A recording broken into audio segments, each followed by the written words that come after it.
In today's episode of the David Watson podcast, I spoke with Darren from Pegasus-Ops.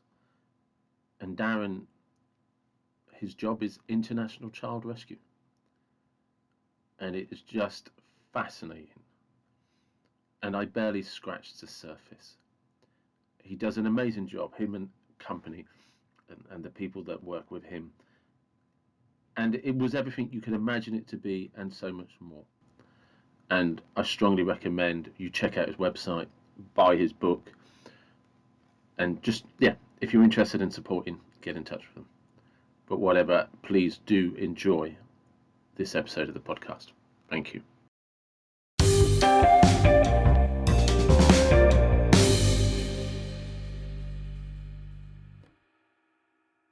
Good morning.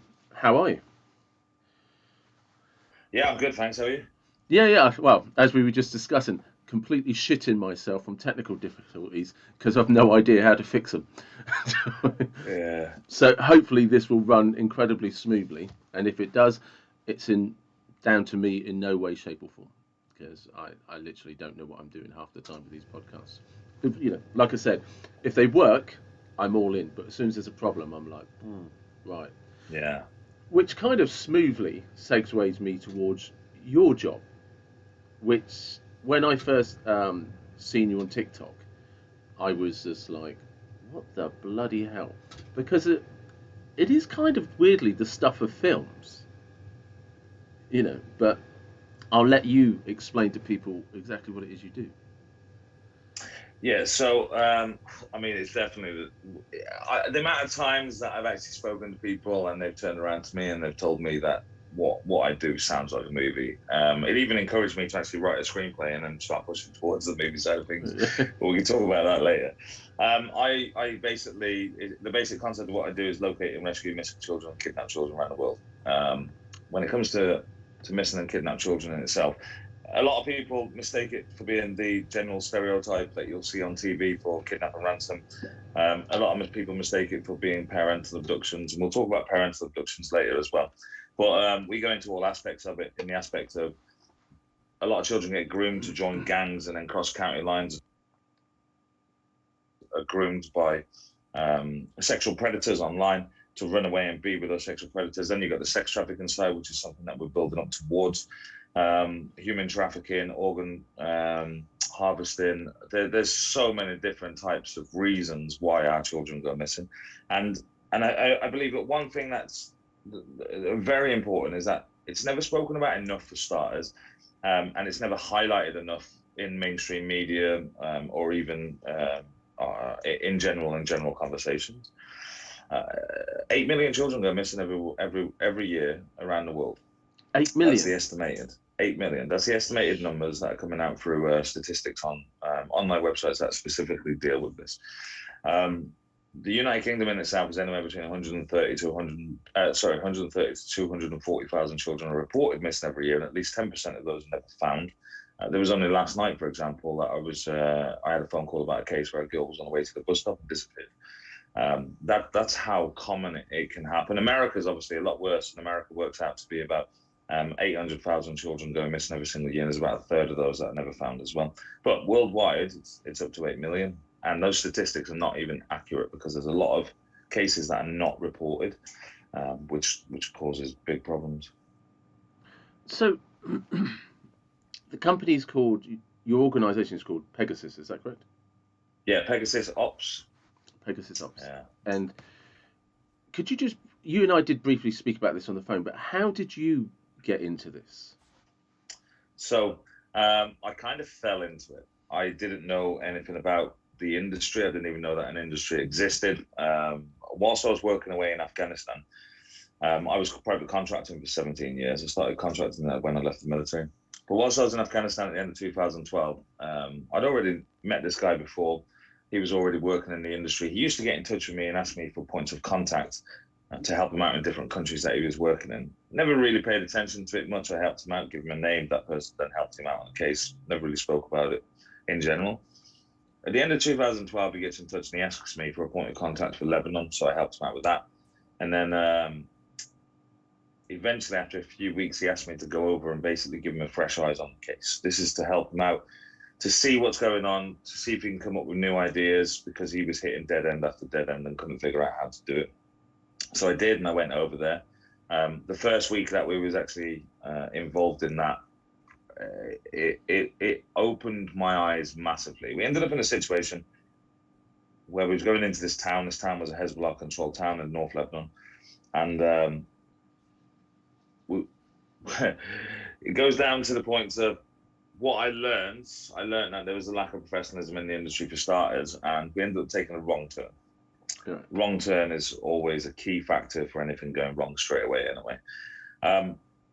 We take this wrong turn, we end up in a situation where we couldn't go move anywhere further forward. It was a tight alleyway, so we had to do like a 20-point turn to get out of there. By the time we turned around, there's a BMW blocking us in, and the 4 guys jump out of it with AKs and shotguns. We managed to get around them, we get chased out of town. And then obviously that's when I came up with the solutions or the ideas to actually take him to the next solution. That was it. That's all I thought I would have a part in. I gave him my information. I went back. I was ready to go back to Afghanistan. So I was sitting there waiting at home. And then about 2 weeks later, it turned out that he quit the case. When he quit the case, his boss gets in touch with me. The owner of the company gets in touch with me and asks me to go over and take over the case. Now, I didn't know nothing about child recovery. I didn't know the tactics. I didn't know the way of things that were involved. But one thing I did know is that I've been working in the military and the private military side of things for a very long time at this point. And with the experiences that I had, I'm pretty sure that I could figure a way to get out of that sort of situation anyway. So I sat down with the missus, and we sat down for about 2 days discussing it. Because obviously I was comfortable in life. I was living a stable life. I enjoyed my job. I'm going to emphasize the word was. Yeah, was. So I had a stable job. I had financial security. Everything was good. And then the question that kept coming up during that conversation in itself was, who else is going to do it? Because the guy that was working on it before quit. They had nobody else. The amount of money, I knew how much money had been spent on this by this time, and it was already into 6 figures. And they hadn't achieved anything, so I was quite disappointed with that. So it was like, all right, who else is going to do it? I'll do it. I had no choice. Mentally, inside my head, I couldn't have lived with myself if I didn't do it.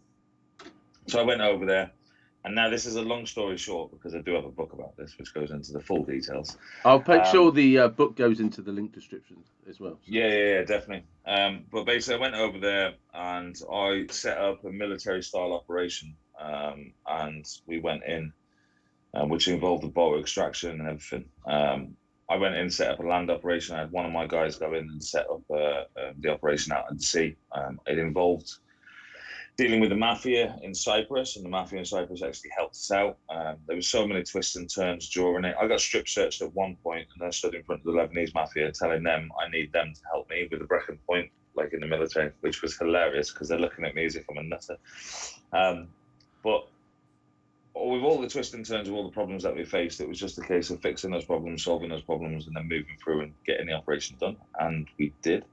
Didn't take too long either. It took longer than what it does these days, because obviously I was learning every step along the way. But we did. We got them out of there, and we got them back home. Which is funny as well, because I was only yesterday. I actually spoke to them again. Oh right, wow.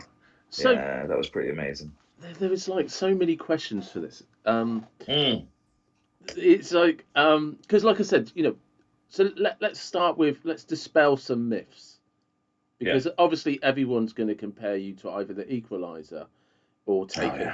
Equalizer or always Taken. Taken's the big one. Yeah, or Equalizer. I prefer the Equalizer to Taken. Yeah, so do I. Do you know what I mean? But there's a scene in Equalizer 2, isn't there, where he's on the train and he's going after some Turkish guys. So let's sort of initially dispel the myths. Yeah. So it's nothing like that. The end, it just isn't. Yeah. When it comes to the movies and everything like that, don't get me wrong, Taken, it's got a fantastic depiction of what happens when it comes to sex trafficking. It's got a fantastic depiction in the tactics that they use and all this sort of stuff. Obviously it's a movie. You've got to have someone running around with guns, and you've got to have the hero doing this and doing that. Well, the way that we work, it's very covert. We go in, we don't announce ourselves. We blend into society. Even to the extent like when I was in Lebanon, I didn't even know that I was doing it, but I was actually doing surveillance on the mother of the child, and I was in areas where they was in very close to them and listening to conversations. That's how close I was to them. And when I first met her, after all of that, she'd never seen me before. So it's all about blending into society. It's all about being very covert, building up a plan. You walk away from the area. You follow every single lead. The details are we go into it in such intricate details, and we have to figure out everything, and then we test everything to see if that works. And once we've got a plan, and by the time that we've got this plan built up, and it doesn't take too long because it's 24 hours a day, every single day, and you've got to come up with the ideas, you've got to meet the people that you're going to help you, you've got to build up trust. There's so much that goes into it. But by the time that you've done all that, still no one should know that you're in that area. No one should know anything's happening until the point where you're actually going in and getting that kid out. And there's always a big build up towards that. And when we go in, we don't carry weapons. So it depends on the situation. It will depend if we help get the authorities to help us. It depends if they can hinder us or whether they're actually going to help us. We have to make that decision, and that's a tactical decision to make sure that the operation doesn't go wrong. But when it comes to the fact of doing any of this, we're never armed. It's all brains over brawn. So all of the running into buildings and taking out all of these traffickers and stuff like that. Don't get me wrong. One day it might get to that. Yeah. So but not right now, anyway. so just so that like has completely surprised me. I mean, I'm sensible enough, and I'd like to think I'm smart enough to understand why you can't go in guns blazing. Yeah. But I would have thought you would have at least carried small arms just for your own protection in case you get cornered somewhere. Now, if we was to do that, I mean, you've got to imagine the situations that I get in. I deal with a lot of underground networks. I deal with a lot of unscrupulous people. I've been in situations where I have literally disappeared off the grid because I've gone for a meeting, and then that meeting is basically, for example, the last case I was working on, I drove 1,500 miles in 2 days. I then get picked up by a mafia organization. They drive me another hour in random directions. They then take off all my electronics from me, and I was well away from the area where my car was now. And then they moved me another hour, and I'm standing on no man's land on a border in a clearing in a forest at 3 o'clock in the morning, and I've got the mafia gauging their trust into me. Now, imagine if I went into a situation like that with a weapon. Yeah.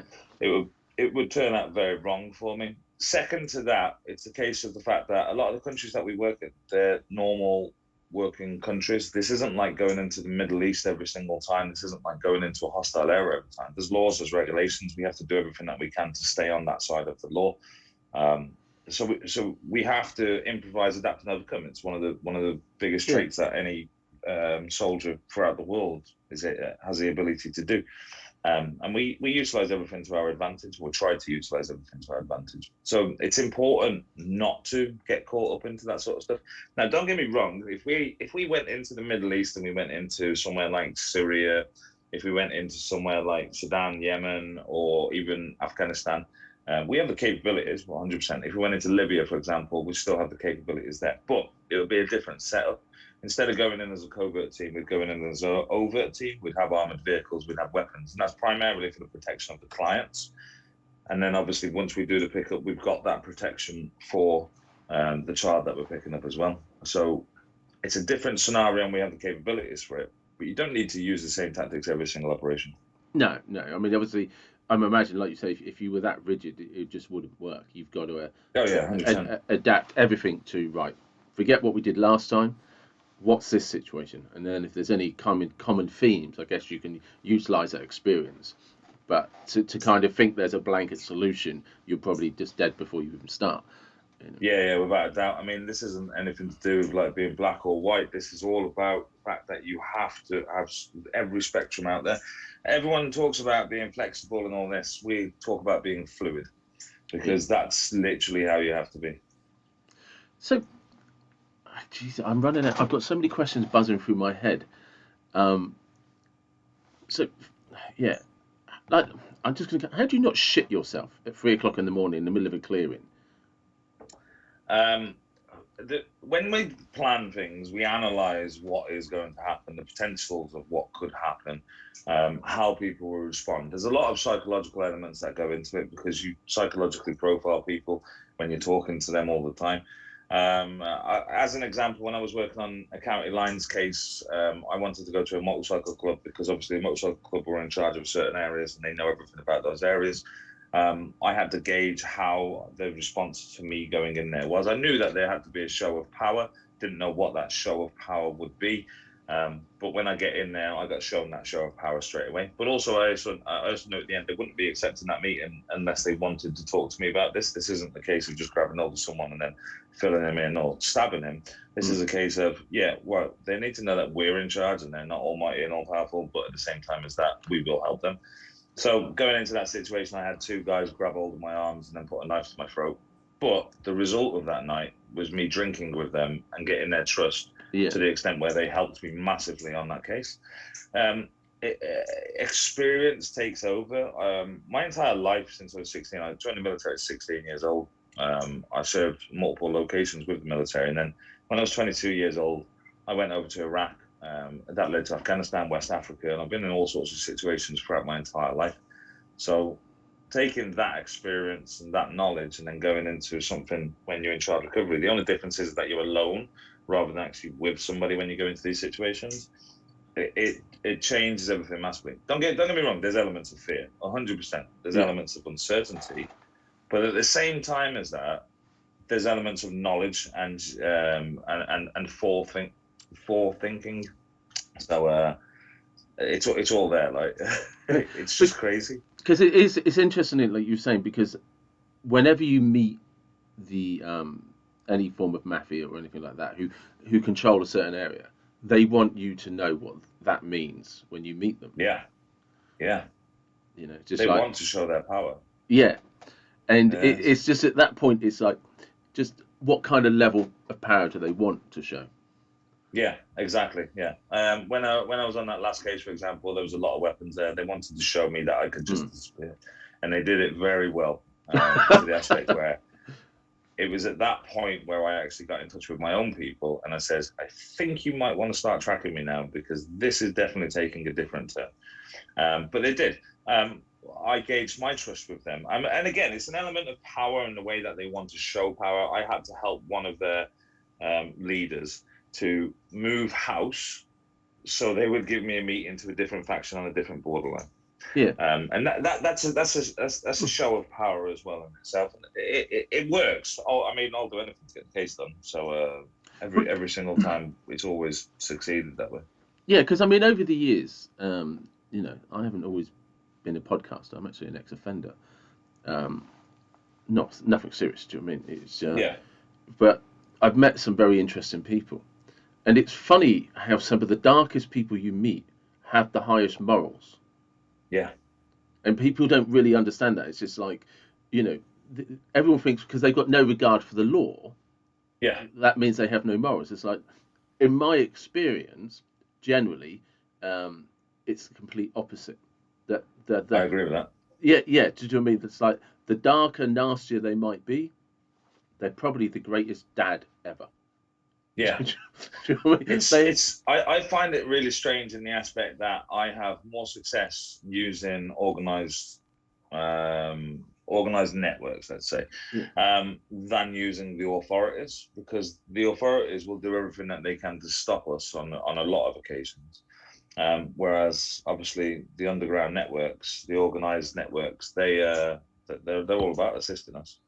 It's strange, isn't it? Because I don't know whether it's a code or what is the right term to use it, but there's kind of like and to use, and I don't want to do because it's like a Hollywood term, but it's like they have a difference between them and civilians. You know, Yeah. If you're kind of part of this underground network, well, we can do what we want. But if you're not part of this underground network, no.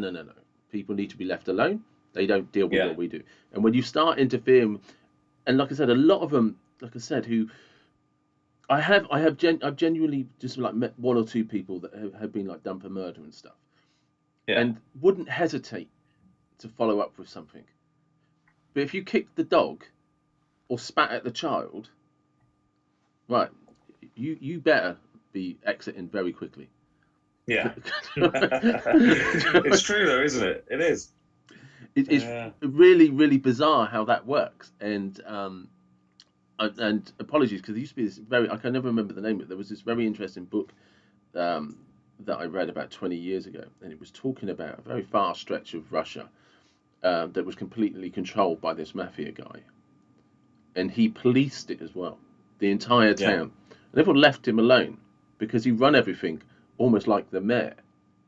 The schools, the hospitals, everything, and everyone was happy because he, but these were the rules. But he was just like, no, kids need to go to school, kids need hospitals, and it's just to the point of like, if you drunk, he didn't have any tolerance for people who were drunk, disrupting things and stuff like that. It's like you can get drunk, but you got to behave, And apparently, it was a really nice town to live in. Yeah. It's According, amazing how it works, isn't it? yeah. So, how do you were talking earlier about blending in, and Yeah. obviously, like my first question is, you look as English as me. Yeah. Or British as me. I don't know your background. So how do you, when you go to other countries, blend in that well that nobody notices you're there? I don't know. It depends on what sort of country that you're going into. Obviously, we have to read the route. If we're going into a poor breadline area where you've got like a council estate or something like that, then we have to change the way that we dress and the way that we behave to actually be inside those areas. I mean, you're not going to be driving up in a nice car and then walking around in a flash suit. So that's when you have to be aware of how people are dressing and all that. So you go into Eastern Europe, for example, and you see the way that they're dressing in these areas and all that, and then you just literally do exactly the same and you blend in that way. Spain, I was in a case and I spent 2 weeks living on the streets because that was the best way to be able to gather information. Going into the Middle East and places like that, that's a little bit of a different scenario. Now, there are, like, for example, Lebanon, there's Christian areas and there's Muslim areas. Going into the Christian areas, you blended in very well. Going into the Muslim areas, you're not going to blend in very well. But it's still expected due to the fact that there are entities of tourism there, and obviously there's a lot of tourism in Lebanon because it's a beautiful country anyway. Um, Going over to the Middle East into hostile areas, again, different story. You don't have to blend in because then we're very overt anyway.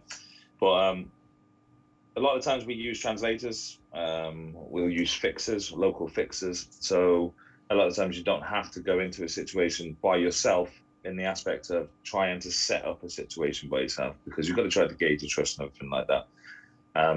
Those fixers are able to help you. All right, I want to meet this person and this person, this person. Can you organize it? And then it's a case of going through the process because they're expecting to meet you anyway. Everything just fits into place, and you have to figure out a way to make it fit into place.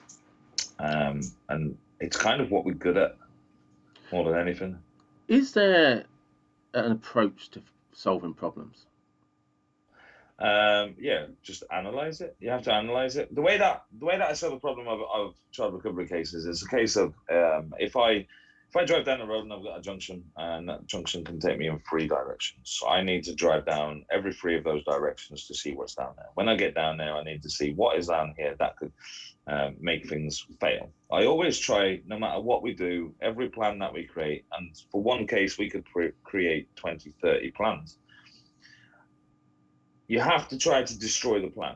You have to try to analyze it to the point where you can see this is going to fail, and that's what we do.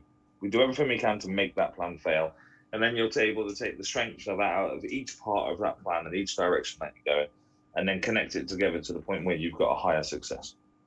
And that's what it's all about, really. It's all about analyzing. Yeah, we look at the systems, we look at the way that things work, and we analyze it. How can we turn the system to our advantage? For example, you don't need to be running around doing high profile, hardcore, fast driving or anything like that. If the system is designed and there's a loop in the system where you can just abolish all of that and just go, all right, let's get the plane. And then it's all there. If you can analyze that problem. So that's what it's all about. There's a lot of brain work that's involved in it. So again, it's just systems that have been developed over the years, and that's where we come into it to be able to be different to anyone else that's out there with the way that we do things. Because this is the thing about problem solving, is one of the things that's difficult about problem solving is, I suppose, being open minded enough to try and tackle it at different levels to see what the flaws are. Yeah. So how do you kind of address that you know you're doing it so thoroughly? We test it. So you analyze everything to the point where you've got the problem and you think you've got the solution to the problem. We then test it. Testing it then gives you the capabilities and the probabilities of what is going to happen during that time. That's the prime way of doing it. Okay. And I take it this changes for every situation, like every single. Yeah, there isn't a single case that I've done that's been the same. You can go off the formula, and the formula works for how we work. But in general, that formula is open to every situation. You've got to go through this process, this process, this process, and this process. But every single time is so different, the actual parts that make that process work. And would it be a fair assumption to say that the process is really designed to try and find failure, not actually find a solution? Yeah, 100%. It has to be. If you try to find the solution, you're not going to find the solution, and you're going to be obsessed with the solution itself. If you try to make it fail, but you're only finding that it succeeds, you're going to find ways that you've never thought of before. Because you could sit there and you could analyze something and say, nah, that's never going to work. Lebanon itself, I thought it was a suicidal mission. But then the more that I analyzed it and the more that I looked into it to make it a suicidal mission, to make it fail, it became more probable that it would be more successful. Yeah, no, that makes sense. That makes sense. Do you have to physically stay in shape? Yeah, 100%. Yeah. So what is that? Just I just suddenly thought, what do your fitness regime is? Because you can't work out once you get there, can you? No, it's basic. I mean, you're on your toes all the time anyway, and you're always moving around. You do find that you end up sitting and sleeping in cars quite a lot, but in general, it's all about cardio, constant cardio all the time, because you're constantly on the move. As long as you're able to run, you're hitting your steps, let's say. Yeah. Then as long as you can breathe when you're running around, then you're fine. Because you've got to get in and out of situations. Sometimes those situations you've got to run. Yeah, no. But primarily it's cardio. I do a lot of boxing. I do a lot of shadow boxing. I don't know if you've ever heard of Bas Rutten. Vaguely, but I'm not sure why. So Bas Rutten is a UFC Hall of Famer. He's got a program out where it's just shadow boxing. It's body weight, so you can do it anywhere. It's only a 30-minute program a day, and that's really good for your cardio as well. That is. Did you have any basic? I suppose you do from the military, the self-defense skills. Yeah, for sure. And then obviously with private military and private security, you work with so many different people. I used to have a Russian guy we called him Alligator. He used to get me on the roof. I was 22 years old. This guy was, I was 22 years old and weighing 11 stone. This guy, Jesus Christ, he was as big as a house. Yeah. Ex-Russian Spetsnaz, and he used to take me on the roof every night for about a year and just batter the fuck out of me. Sorry for my language. No. It's an adult podcast. You swear as much as you want. Yeah. So basically, he would literally get me on the ground. I would do everything, and as the time progressed, it was the case of I could start to counteract some of his things, but he always had a counteraction for my counteraction. He'd just throw me down again. I would never ever be able to get him down the ground, even if to grab hold of him, I couldn't get him on the ground. He's that big. But that helps as well. And then you've got different people from all over the world doing different types of things, and we all used to get together and do that sort of stuff together and teach each other things. So there's little bits of everything. Yeah. I used to. I had a Russian girlfriend. I've been to Moscow about 5 times, and you see some of the private security guys there. And you just know. Massive. Yeah, and I've tried to explain to people, it's like, no, you don't know how big people can be. Yeah. You know what I mean? And they have there was this one guy, and I'm bearing in mind I haven't been there for 10 years. I can still remember this one security guy in a restaurant because of the way he looked at it, and he was armed. He was armed to the hilt. Yeah. And because he was private protection, and the one look at me, I was just like, he wouldn't think twice about killing me. If he thought on some dimension that I was some sort of a threat, he would have ended it right there. Yeah, without a doubt. And I swear to you, they're nuts. They really are. Yeah, I've never. In a good way. Yeah, I've genuinely never been intimidated by anyone outside of an actual altercation or confrontation. Do you know what I mean? There's people that I've had confrontations with when I'm like, oh shit, you know. But for somebody to just casually smile because he's checking me out, who am I, and look at me and scare me down to my bones from a look, I was just like, this is another level. And it's just like, it's not. This isn't even out of my league. I didn't want to know this league existed. Yeah, of course, yeah. Because it's good, yeah, and it is. So, like you said, when you were saying about that Russian guy, this guy just popped straight in my head. I was like, I bet they were related. You probably were. Because they're just massive. And yeah. so, tell me about this book, your book. So the book is called Angel in the Shadows. It's available on steelcitypress.co.uk and amazon.co.uk. We're trying to get it over into amazon.com at the moment, so that hopefully that's going to happen quite soon. But the story it's a true story. It's the first time that I've managed to get this story on paper in the details of what happened whilst I was over in Lebanon. So this goes into my backstory. It goes into the details of how I started in the industry and the things that happened throughout that job over in Lebanon, to the point where obviously we get back and get the family home. It's quite fast paced. It's quite intense. We've got some good reviews on it at the moment. Hardback's just recently sold out, so we're going into the paperback, and that's open for pre-sales at the moment. But it's doing all right. Okay, I'll definitely make sure I get the links off you, so I can put them in the description. So, is it just children that you try to recover? Primarily because statistically, it's more chance that a child is going to go missing, and when an adult goes missing, if they've gone missing for the aspect of run away or they've disappeared, there's conscious decisions involved, and then finding those adults, it's a lot more difficult to be able to get them home if you're able to convince them to come home. Now, don't get me wrong, adults do go missing in the aspects of slavery, sex trading, and things like this. We would take on cases like that. That's not a problem. It's not like it's excluded, but primarily for children, because they're our future. And no one's currently looking. The statistics are ridiculous. Currently, the majority of companies that are out there, they're focusing on the sex trafficking. They're focused on the human trafficking side of things. There's some big companies in the States that are working on that, and they're very good at what they do. But no one's looking for those individuals. When it comes to the police looking for those individuals, it leads to an endless chain of phone calls from district to district to district.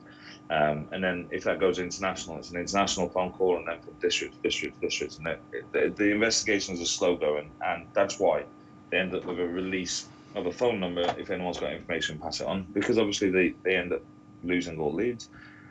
With us, we can physically take that chase on for every single child as soon as that happens, as long as we've got the money raised to be able to take on that case, or if the family is able to afford to take on that case. But primarily, what I'm trying to do is to turn it into a free service. Yeah. And having it as a free service, we raise funds from the general public. Literally, we ask no more than £2 per person. If we get 15,000 people to donate £2, then what we can do is take on an international case straight away with that. And it just keeps rolling from there. And we are getting to the point where we're going to be able to do that very soon. So what are the common, if there is such a thing as a common cause of, is it kidnapping? Would that be the right way? The right word? I mean, you've got kidnapping and abduction. Terminology is always very different to depend on circumstances. But I would say that primarily common cases, surprisingly, there's a lot of parental abductions out there. Now, when it comes to parental abductions, a lot of people make the mistake of thinking that a parental abduction is a safe abduction. But no matter what, when it comes to a parental abduction, this can lead to the minimal side of the consequences of this is mental trauma towards the child, whether that be parental alienation or whether the trauma of actually leaving the parent behind and then not seeing that parent again. But at the worst spectrum of it, you've got parents that will actually kidnap their children and then murder their own children and murder or kill themselves just to leave a psychological impact. And there's a lot of stuff in between all of that. So you've got to be careful when it comes to parental abductions. We do take them on, but we do massive investigations into the families first to ensure that we're not being manipulated by a manipulator. And we do investigations into both sides of the family, extended family, and it's quite intense. We go through court documents, criminal record checks, psychological checks, and all this sort of stuff. before we would even think about taking on a parental abduction case. But they are quite common. And then outside of that, you've got murderers, rapists, paedophiles. Then you've got your organizations such as sex trafficking, human trafficking, organ harvesting. You've got satanic cults now, and the list is endless. And then obviously you've got your traditional type of kidnapping as well, which is the kidnap and ransom, which isn't so much for our side of the world. It's more over in the South Americas, it's in North Africa, wherever there's terrorist organizations, the majority of the time there's going to be kidnap and ransom. You've got Somalia, places like that, obviously kidnap and ransom when it comes to the ships and all that sort of stuff as well. So it's a vast spectrum that goes all over the world, and there's so many different types of it, and it's hard to say what is the most common due to the fact of how many of course people are abducted. Because it's very interesting in the sense of, so predominantly the children that you're rescuing, were they in England originally? Were they taken from England or just from wherever? Wherever. So we work internationally. We've had clients from all over the world, which has taken us all over the world to different areas. We have had some cases where we specifically work within England, such as the County Lines cases. We work on online groomers that are convincing kids to run away to be with their groomers, and that's for sexual gratification and everything. So we work those local cases without a doubt, and it's easy to jump on those cases when we've got the money raised. So because it doesn't cost too much to be able to jump on those. So I've got multiple operations that are actually happening right now in England. But the majority of international cases, it's not just British. It's nationalities from all over. It is. I've had French, Norwegian, Spanish. There's so many. Polish. Yeah, there's a lot. It's crazy, isn't it? You just there's just so many different scenarios, so many countries, so many cultures. Yeah. And it's how do you even, so look, like you were saying, that when it's parental kind of removing, you've got to be careful that it's not a manipulation where they're actually just trying to, it's nothing about the child, it's just getting back at the other parent. A lot of the times, yeah. So how do you kind of police that to know? Because like you were saying, I'm imagining in terms of court documents, access to files and stuff like that, and local knowledge, that's easier in the UK. But if when that's abroad, how do you do that? There's always court documents. There's always they will always come through the criminal records checks. We'll always be able to get hold of them. That's not a problem. But also we're able to analyze everything that we can find online and things like this. Outside of that, it's just psychological facts. Now, sometimes it's easy because I've had parents call me. I've had one guy call me, for example, and tell me that I have to repent for my sins in Iraq and Afghanistan by rescuing his child who's been kidnapped by his wife. And on that first phone call, you're just sitting there going, right, I can see what is wrong here straight away. So sometimes it's quite easy, sometimes it's not. But when we go through the process of everything, how we work, because there's always a lot of conversations. We'll always befriend our clients. We'll always get to know them. And obviously, you go through the processes of asking certain questions, and we got a massive list of questions that we need answers to. And as you're going through the process of the case, more questions always arise that you need answers to.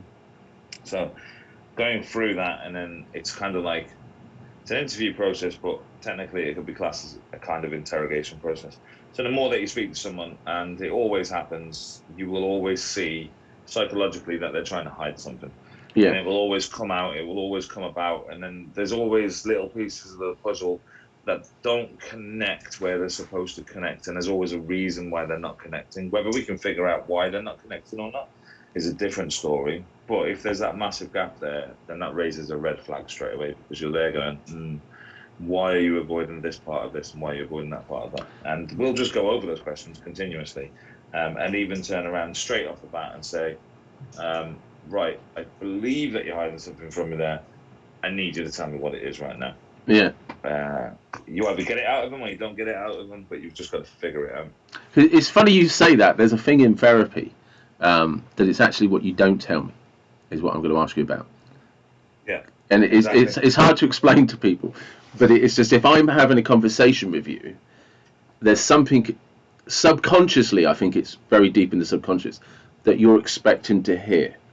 Yeah. And when I don't hear that, that's what I want to know about. And I won't know what it is. What I will know is that you're not saying the right thing. Like, I don't know how to explain it other than that, but I get that with almost every client I do therapy with. It's just like, or that I coach and mentor, it's just like, no, you should have said something different, or you should have, or you're over explaining something. So what have you covered? You know, but it's like I said, I don't know how to explain. I couldn't teach somebody that. It's just like you can't. It just comes natural progression, I think. Yeah, I think if you've listened to enough people, listened to enough conversations, and like, as in like listen to, you're trying to hear what they're telling you. You know, like what's the motivation for why they're telling me this? What are they trying to explain to me? How are they potentially feeling? What are they trying to make me aware of? When you kind of approach everything from that point of view, you kind of get this weird, there's pieces of a jigsaw that you don't hear, which is a strange way of analogy, using a picture as an analogy and then saying you can't hear it. But it's just like, no, there's something not being said. So what's that? You know, and that So when you said that, it just reminded me of therapy. It's just key factors. It really is, and it always works every single time. And we always find out that what is missing. Like, it's just strange how it does work. Yeah, it does, isn't it? Because it's never like you say. There's not a plan. It's let's just have a conversation. And the more you get to talk to people, the more conversation you have with them, eventually there's something that either hasn't been repeated that should have been repeated, or there's something. Well, there's not enough detail for that if that event happened, or you know, there's something. Yeah, it's just like there's a dead end when there should be another mile to the road, if that makes sense. Yeah, 100% it does. Yeah, without a doubt. It's like anyone that we speak to during the case, we'll always do the same sort of things with them throughout the case. Who is this person? Tell me more about this person. What's going on with this person? You know, and you always figure it out. It's just persistence, I suppose. Yeah. So when you eventually you find the child, there's no weapons, so you're obviously just somehow walking in. Yeah. I'm imagining you're not grabbing them on the street, chucking them into a van and driving off. No, but there are companies out there that do that. Yeah, yeah, I can imagine there are, and I can probably. It's pretty terrible what they do. Well, just the psychological drama alone for the child, the attention that you must then draw to yourself, the potential danger, and I don't know shit about any of this, and already I can think out 3 things just off the top of my head of what's wrong with doing that. Yeah, definitely. You know. So when we go into a situation, it depending on what type of case it is, and like I say, we haven't hit the sex trafficking side of things, we haven't hit the big organisation side of things yet. With the parental abduction side, with the county lines side, it's always a case of being able to figure it out. County lines, you can bring them out themselves because you're going to talk to them and they're going to be coming out by themselves anyways. That's not a problem. The sex trafficking side is a different story because we end up in dangerous situations. But at the end of the day, just showing force gets the person away from that situation. When it comes to parental abductions, it's the parent that will always pick up the child. If we was to pick up a child, then that would mean that we're kidnapping that child. But whenever we take on a parental abduction, they've got all the court orders in place, they've got the Hague orders in place, they've got the execution issued within that country to be able to pick up their child and return their child home. So it will always be the parent that picks it up. So when it gets to the situation of parental abduction, we go in there and we provide a close protection force. We also obviously show our strength to the aspect of being able to get, if we need, authorities to be able to go in there. And it's all done as calm as possible. And then we'll extract with that parent and that person and the child, get into the vehicle and then escort them back to safety in their own country. So that's how it works with parental abductions. When it comes to any other type, missing child, for example, very easy because usually it's kids that think that they know what they're doing, don't realize the dangerous situations they're getting into. And then we go in and basically, once they're caught off guard, it's the case, it's time to come home. I had a case in Switzerland and the child got caught off guard. We ended up getting him down to the police station. Once we got him at the police station, we had a vehicle pull up outside that blocked us in and blocked my vehicles being able to come down on a single lane road in Monaco. And 2 big Russians stormed towards that door, coming up with bullshit excuses of why they're at that door, and the cop is there trying to tell them, you got to move your vehicle. I'm holding everyone back. My team's stuck by and everything like this. And it was just a strange situation. So obviously then it's a close protection movement. We have to get that client to that car, get that client back to the airport and get him out of there on a plane. So there's so many different factors of how you do it. Now, when it comes to the fact of going into those sex trafficking things and things like that, and going into organizations, because it's not a matter of if we go through a door, but when we go through a door, there's going to come a time where we find kids that we're not looking for. And that's guaranteed, because the more cases that we take on, the more chance of you're coming across the sex trafficking side of things, the more chance you're coming into bigger entities and things like this. Now, when that happens, obviously, to go through a door like that, then we will have the authorities on our side. We will be able to have all of the information there to the point where they're forced to do something about this with us, and then we'll assist them in anything that they need. And by the time that we get to that point, we'll be recognised anyway, so everyone will actually understand what we're doing, why we're doing it, and hopefully we can get our own permissions to go through as well. So yeah, so I take it then everywhere you go, do you have to let the British consulate know what you're doing and where you are? No, we don't announce anything to anybody. The more things that are announced to different entities, the more chance that someone's going to be doing something to try to hinder you. Yeah. We don't announce it to anybody. It's not worth it. The only time that we'll announce it to anyone is if we need them, or we believe that they can assist us in any way. And that's it. We're a completely separate entity to anybody. And I take it, how long have you been going now with this organisation? January next year is a decade. So the organisation, the company itself, I started the child recovery at the end of 2012, and when it comes to the company, the concept of the company came about in 2015 after I watched and witnessed companies committing fraud to other companies. I took the company live as Pegasus Child Recovery in 2017 when one of said companies kidnapped a child from Cyprus. And then basically we redeveloped into private investigations, because what I found was that when I was working in Afghanistan, I'd be away, I'd get a case come through, then they'd have to wait for me to get home to be able to work on that case. So it wasn't working in the child's favour in any way whatsoever. So to come out of Afghanistan, I had to find a way to feed my own family and keep a roof over my own family. So we went into private investigations. The unfortunate situation that I had there is that I trusted the wrong person to come in with me to help me, and I nearly lost my company because of it. And last year, July last year, I quit Afghanistan completely, and then came over to the UK and re-registered in the UK, and then cleaned house, got new management, and changed the way that the game is played.